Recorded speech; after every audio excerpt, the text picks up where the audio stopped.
Hello, RootsTech friends. Here we are again to help you understand more about RootsTech and why we're here and what we do and what we try to accomplish. So RootsTech, as you know, Jonathan and Brandon are here with me to help portray that during the pandemic, we had to change everything. And during that time, we learned what it meant to be a global event for people all over the world, virtually or in person, depending on the year and what we're doing. So we're here to share a little bit of how we try to accomplish that and the many, many, many people who are involved in that process. So Brandon, why don't you share just a little bit with us the classes and the sessions that you and Rhett and your team go through to show the global nature of RootsTech? Yeah, absolutely. You know, RootsTech is in 11 languages. We have our website that's in 11 languages.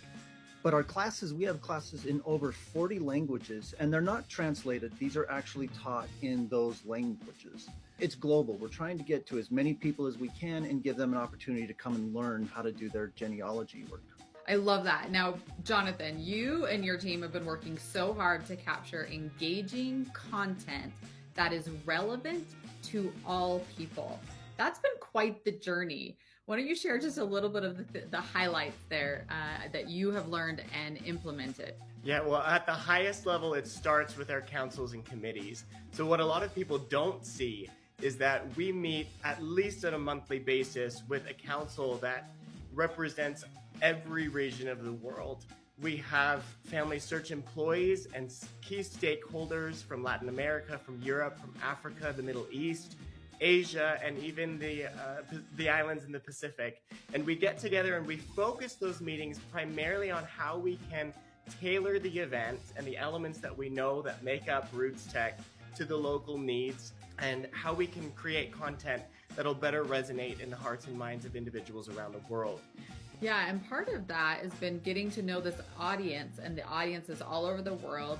Family Search has been branching out, and we've been helping to plan and execute events all over the world that bring a smaller audience. It's a much smaller event. They're invitation only. We celebrate and work together and build relationships all over the world. So we've been learning about some of those audiences too. So Brandon, you've been to Argentina and Bogota and Guatemala, right? And South Korea. Yeah, learning about that audience. We've also been to Versailles, Paris. We've been to Dresden, Germany, Copenhagen just recently, Spain as well. So many incredible audiences all over the world that are just like all of you, wanting to learn, wanting to expand our knowledge of our family, also to discover and find new records. As you know, Family Search aims to do that all over the world to provide a joyful experience for everybody as they discover family.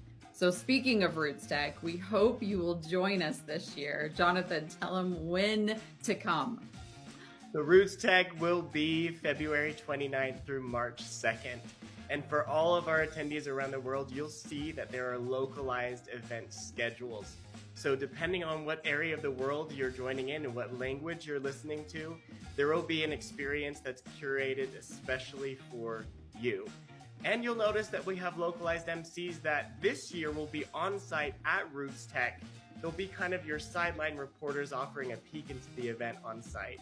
So many things will be adjusting and changing as we learn and as we adjust to the needs of our global audience. The bottom line, come join us wherever that means for you, virtually or in person. We hope you register at rootstech.org and join us for this incredible experience and event where you can discover your family in all parts of the world.